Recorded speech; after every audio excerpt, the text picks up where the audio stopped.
nous a dit que c'était le débat d'opinion, la psychologie de foule, le discours rationnel, l'incapacité de lire les sondages de la population. Important. L'incapacité, c'est-à-dire que la population ne serait pas apte à comprendre un sondage. J'ai essayé de lire Dostoïevski. Oh oui, j'ai essayé. J'ai jamais réussi. Est-ce qu'il faut l'abolir? Est-ce que parce qu'on n'est pas à un moment donné capable de comprendre quelque chose, il faut dire non, c'est trop compliqué, on met ça de côté? Faut-il mettre de côté dans une plateforme électorale l'économie, par exemple, tous ces chiffres, tous ces diagrammes qui sont très compliqués, en se disant « Ah non, c'est trop compliqué pour le simple des mortels, on envoie l'économie, on n'en parle plus ».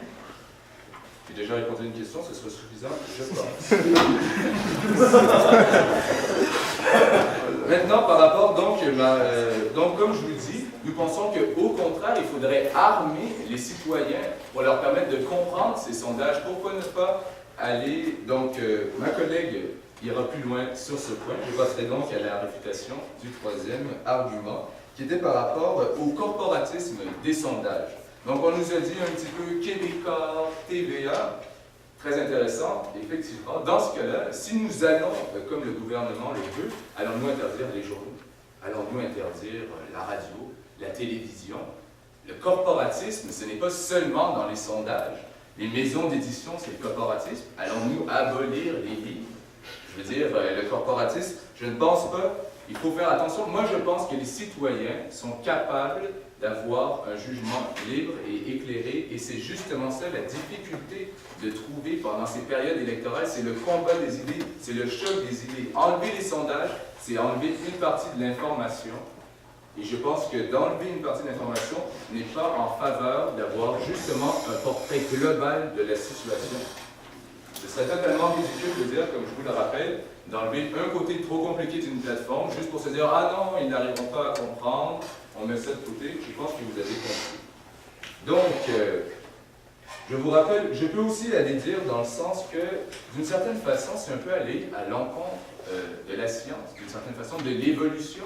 Il y a des gens qui passent énormément de temps à essayer d'analyser ces sondages, de le comprendre. On avance, c'est un outil de la science. Est-ce que ce serait donc de se dire, bon, non, on va... est-ce que le sondage est parfait? Non, le sondage n'est pas parfait, effectivement. Peut-on l'améliorer? Je pense que l'être humain est capable de grandes choses. Je pense que l'être humain pourrait parfaire les sondages. Oui, oh, comment? Oh, excusez-moi. Ah là là, le temps passe. Alors, je vous rappelle, donc, pour conclure, je pense que de commencer de se dire que le citoyen n'est pas capable de comprendre quelque chose et de ce motif vouloir l'abolir, c'est un peu difficile et je trouve que ça porte un jugement très sévère sur la capacité. Je veux dire, dans les citoyens, il y a des professeurs d'université, il y a des gens comme vous qui aimez passer vos fins de semaine à faire des débats, des gens qui sont capables de réfléchir, et même, je pense que c'est notre responsabilité à tous, qui connaissons peut-être un peu plus que d'autres sur certains aspects, d'aller voir l'autre, de lui dire « Hey, fais attention, un sondage, ça ne veut pas tout dire, ne te laisse pas trop influencer. » Pourquoi abolir quelque chose qui a ses vertus, des défauts, certes, mais quand même une qualité? C'est pour ça que je vous propose de voter contre cette motion. Merci.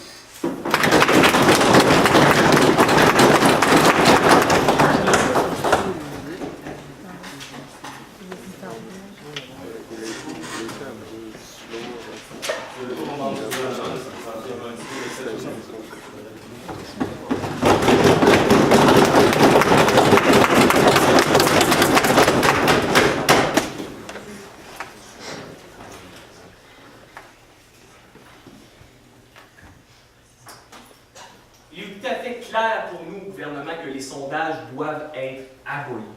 Parce que cette motion s'inscrit dans une favorisation, une amélioration de l'esprit démocratique dans lequel nous voulons vivre. C'est notre fil conducteur.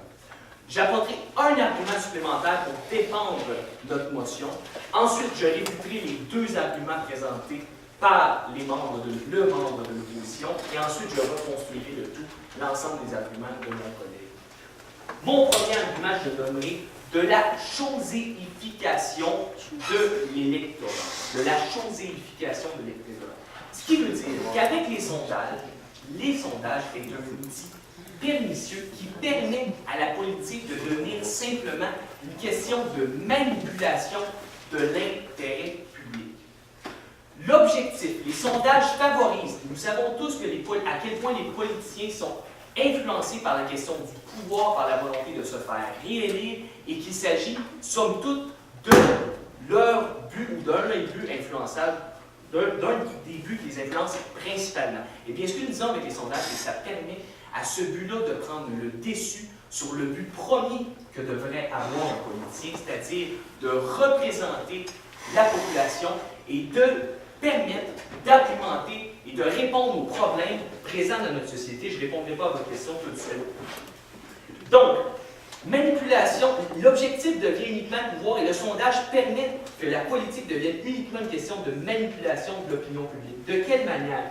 Je défendrai ce point-là avec deux exemples. Le premier exemple, c'est à quel point les sondages permettent aux politiciens d'être un caméléon, à quel point ça leur permet de se métamorphoser. Par exemple, la question présentement des frais de scolarité. Si par exemple le gouvernement fait un sondage et qu'il découvre que l'ensemble de la population non étudiante n'appuie pas les étudiants, eh bien tout simplement ce qu'ils peuvent faire, ils peuvent conserver leur ligne dure et tout simplement faire fi de toute argumentation avec la population parce que avec un sondage, ils ont l'appui de la population. Ou à l'inverse, si par exemple dans une campagne électorale, ce qui est l'objet de la motion, on voit qu'il y a une tendance, un changement de tendance, et bien là, les politiciens vont tout simplement s'adoucir, peut-être changer leur motion, jouer de serpent, tout simplement parce que là, c'est là que ça rend visible l'objectif unique du pouvoir, qui devient la fin ultime. Oui. Quel est le moyen pour la population d'exprimer les enjeux qui sont importants en période électorale, mis à part le sondage? Ça ne rentre pas dans mon argument présentement. Ce que je voulais terminer, c'est que pourquoi ici la fin qui est le pouvoir, que favorise les sondages, c'est mal parce que ça fait que chaque personne préindividuellement devient tout simplement un moyen d'atteindre l'objectif qui est le pouvoir, et ceci va à l'encontre directement du principe démocratique qui est de prendre chaque individu individuellement comme des fins et de faire appel, en ce sens, à leur intellect et non pas jouer de manipulation que le sondage permet de manipuler l'opinion publique. Voilà mon argument principal. Ensuite, pas donner trop d'importance au sondage. Écoutez, la vague orange, comme j'ai posé la question au gouvernement, c'est absolument évident que les sondages ont joué un rôle drastique dans cette question. Pourquoi? Parce que la foule, malheureusement, l'être humain pris en foule, pris en troupeau, agit en troupeau et fait appel aux plus bas instincts de l'individu. Et c'est pourquoi les sondages, oui, ils ont une influence. Et la vague orange au Québec est un exemple de cette influence-là, clair et précis. Donc, oui, il y a une importance dramatique des sondages. Je pense que l'ensemble des arguments de mon collègue l'a montré. Ensuite, l'outil, il ne faut pas mettre de côté l'outil. Je pense que votre question rentrait dans cette veine-là, c'est-à-dire c'est un outil qui peut être intéressant. Eh bien, je pense que nous avons clairement démontré que les inconvénients du sondage par rapport aux avantages qu'il y a sont beaucoup plus grands que les petits avantages de savoir un peu de façon vague, avec une petite échantillon de la population, ce que la population pourrait vouloir. Donc, ceci ne tient pas. Maintenant, l'ensemble de nos arguments qui se sont présentés en 4 points.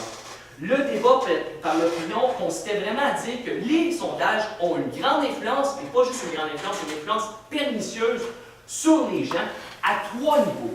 Au niveau de la psychologie des foules, c'est-à-dire montrer comment l'individu, lorsqu'il se sent pris dans un mouvement de masse, ne fait que suivre la masse, et ce que la masse pense devient la vérité, devient le juste et le bon.